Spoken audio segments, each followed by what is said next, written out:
All right, welcome to another installment of the Life Happens podcast. Your host Ryan Dotson, with me as always, Shawnee Mack. Sean, been a little bit. How you been? I've been all right, man. I was sick for a little bit, but enjoyed the summer a little bit. We had a lot of stuff going on, so had to take a hiatus here for a Yeah, couple weeks. But yeah, excited we to be had the back because we got a good one today. we do. We had the holiday, and then time didn't line up, and then everyone was sick for some odd reason, and then it was 95 degrees. Um, and it's only gonna get hotter both on this show and outside because today we got a good one. We'll be talking about Dr. Fauci, Yes, Fauci, Dr. Fauci, and yeah, Fauci, and his recently legally obtained yes, emails, both to professionals and friends alike. yeah. So if you everyone knows who Fauci is, we don't need to go into his backstory now. He has been the leading voice in the Corona front, the COVID-19 virus here in the United States. He is the pretty much the doctor for the country, if you will. And Dr. he has America. been caught, Dr. America, just like Captain America. He has been caught pretty much red handed, lying to the American public. His emails that he was sending about a year ago now, right when they were maybe a little more than a year ago, back in March and May of last year, when they were trying to figure, I guess April, trying to figure out what was going on with COVID, where did it come from, do masks work, how do we handle everything? All of that was going on. Fauci was at the forefront of all of that, and he was talking out of both sides of his mouth. He was saying one thing in public, he was saying something else to other people on his personal email chains. Due to the Freedom of Uh, Information Act, we have not we as a public have obtained those emails, and it's been very interesting. yeah, I would agree with that. It's definitely been interesting, and he obviously is at the forefront. Whether it's positive, negative, we've seen Mm-hmm. opinions about him go back and forth, obviously, and uh, we're always one, or I'll speak for myself. I'm always one to give the benefit of the doubt, especially when you're learning about these things for the quote unquote first time or as it progresses and things like that. But just to recap the last year, and this is no small feat. I mean, you apply this to any other time, it's generational, right? So, Yeah. 612,000 people passed. Now, we've talked on this program before about how some of those numbers are skewed and things like that, but people are dead regardless, right? So Mm-hmm. 612,000 deaths, top five states being California, Texas, Florida, New York, and Illinois. In addition to that, as a country, we dropped 3.5% of total GDP. It's the biggest drop in history since 1946. That's basically the fallout of the end of World World War War II. II. Yeah. Yep. And the real kicker, and we're still dealing with it. Peak unemployment at 14.8% in the month of April of 2020.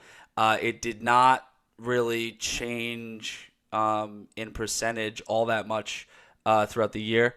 That is the highest unemployment rate since they began tracking it in 1948. So, really in the weeds as a nation, as a Yeah. community, as a society.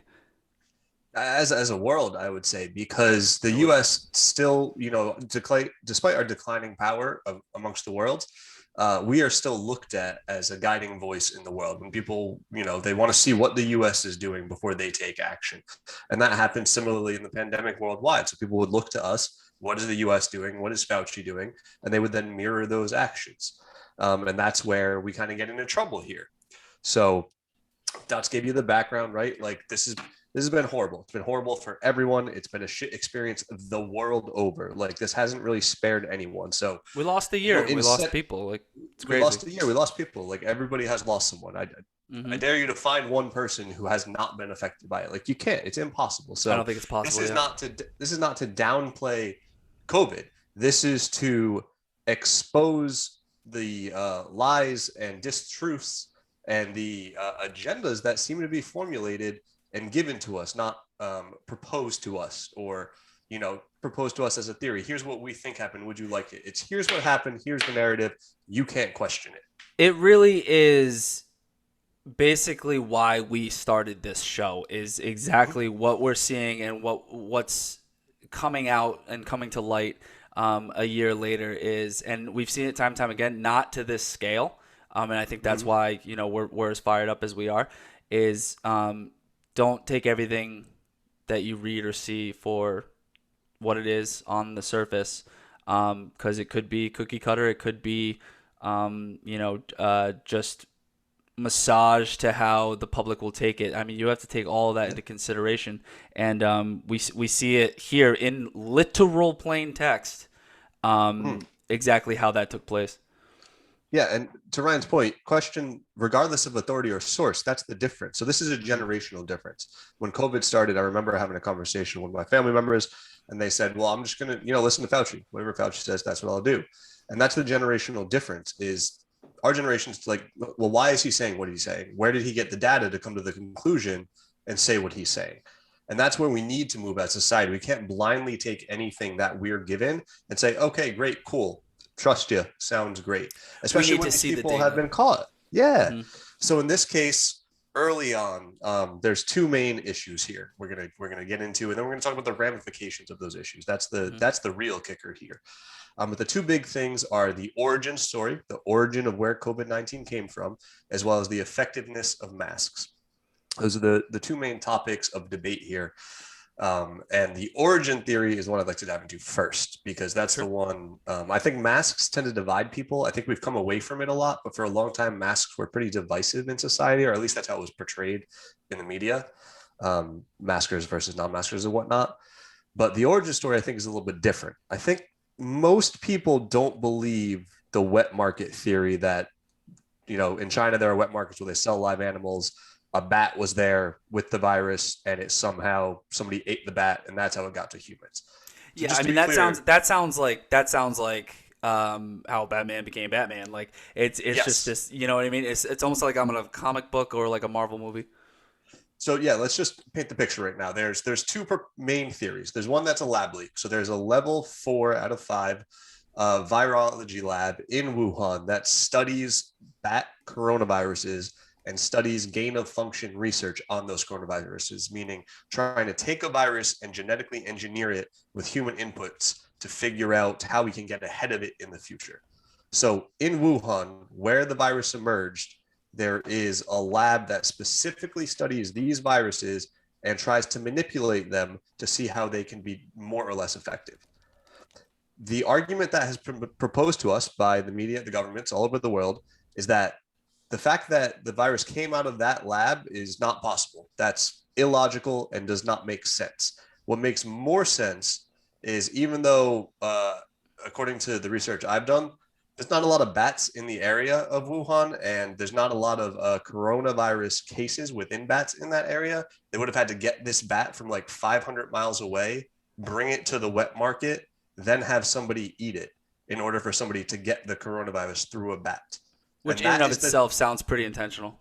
yeah, and that is the theory that they are proposing is more likely, is more logical.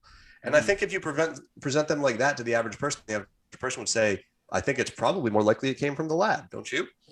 Yeah, I would agree with that statement for sure. Yeah, and so I think, when you hear it in plain English, I think it's pretty clear that it came from the lab. I think everyone accepts that it came from the lab now. We will never know that because China has gone in and destroyed all of the evidence. They had hosted their own investigation, and we just said, "Okay, cool, we trust you guys. It didn't come from the lab. Thanks." Real big point on that is like you just said, China, destroyed all the evidence and things like that. They did an investigation, which we've talked about on this show and on our Yeah, Twitter at the Life Happens Pod or Life Happens Pod, because we're always tagging articles and things like that that really um, kind of just make our points or actually contradict our points, because that's happened a time or two as well. We're yeah. an open book here. We're just trying to bring things to light. China does, in fact, have complete autonomy in what is reported and any figures or anything that comes out of the country.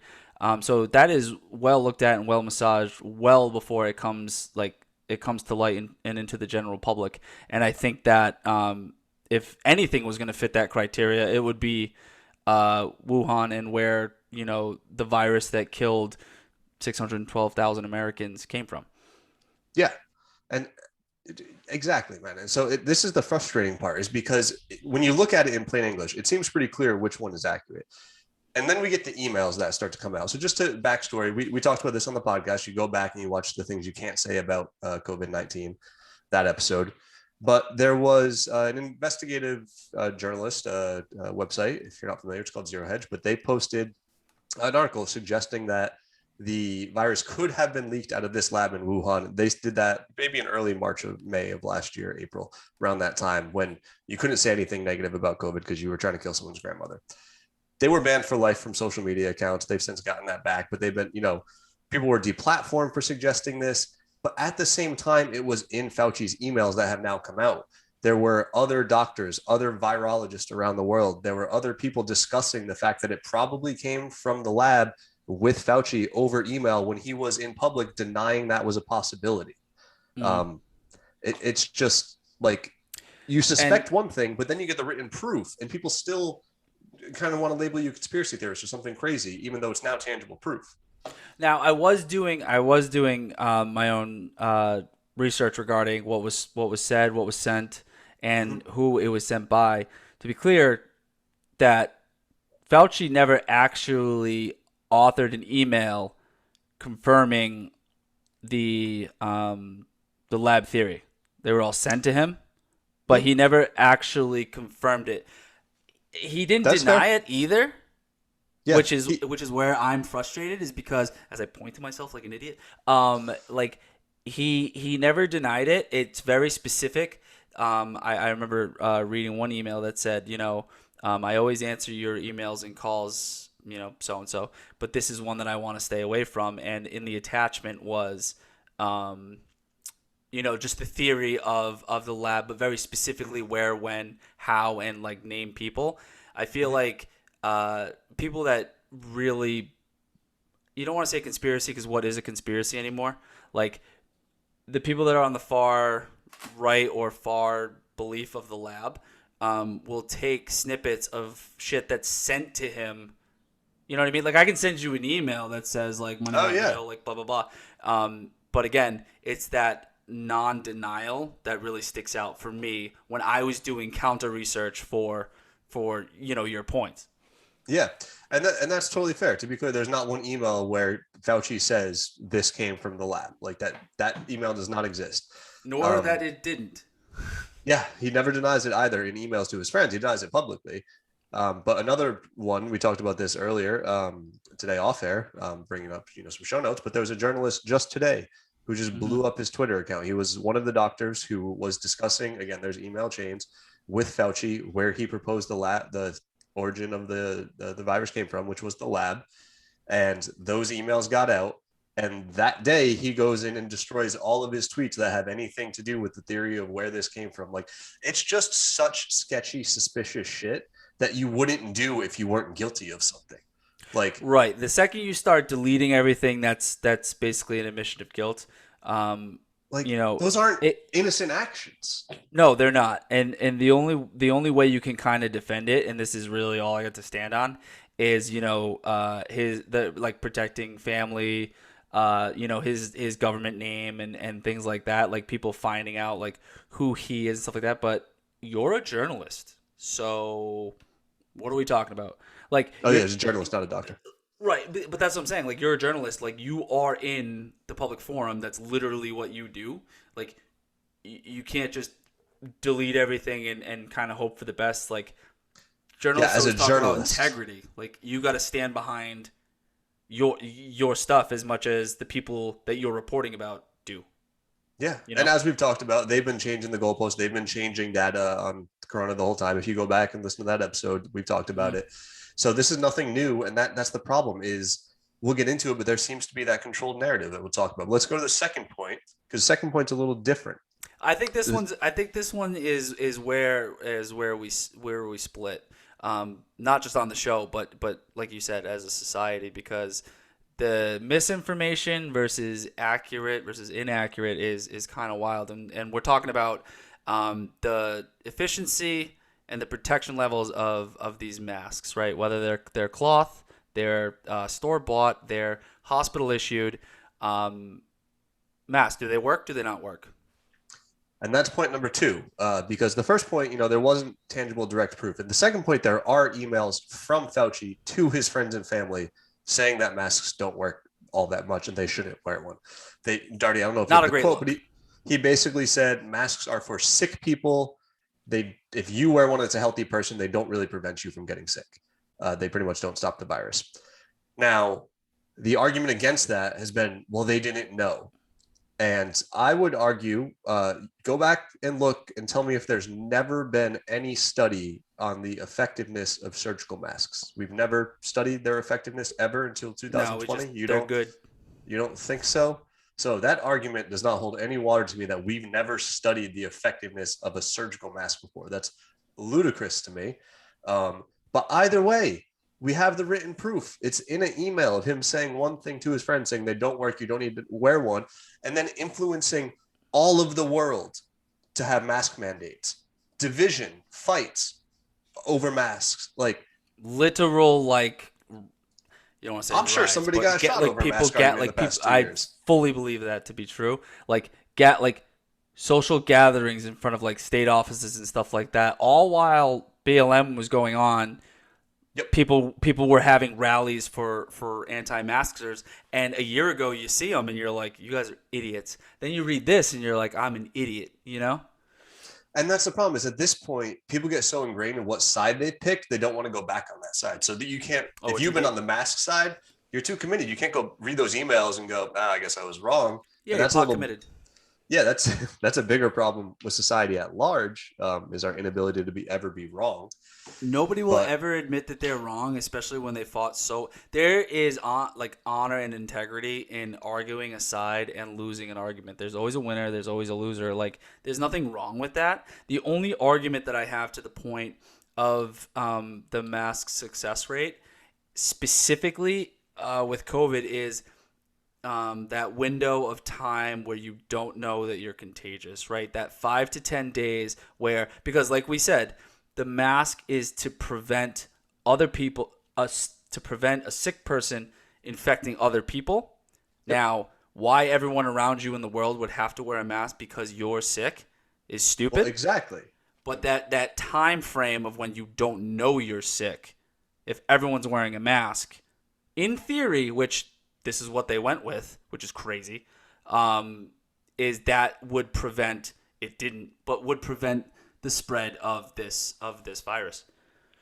But so now we're getting into the ramifications and where I have bigger issues. Mm-hmm. We, this country specifically, I'm not going to speak for the world, it's supposed to be founded on personal freedoms, not on the government deciding what data you're allowed to have to control the reaction of the masses and then give you that data and then the accurate data a year later, which is what Correct. they did with the masks. They said everybody has to wear masks. This is how we're going to save everybody.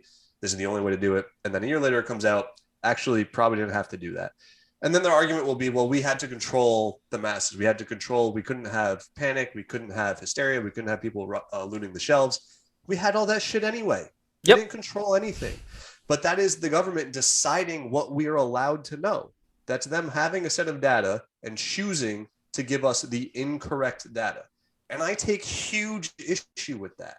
And that's the bigger problem here, Mm-hmm. is they decided to take their decision and run with it regardless of what the data said, regardless of what the science said.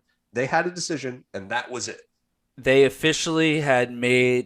officially ignored science and chose a political path regarding control of society, control of you know, the local community, and then also businesses and everything else, all with this one decision. You cannot ignore data, you cannot ignore science, you cannot ignore truth, essentially. Hmm.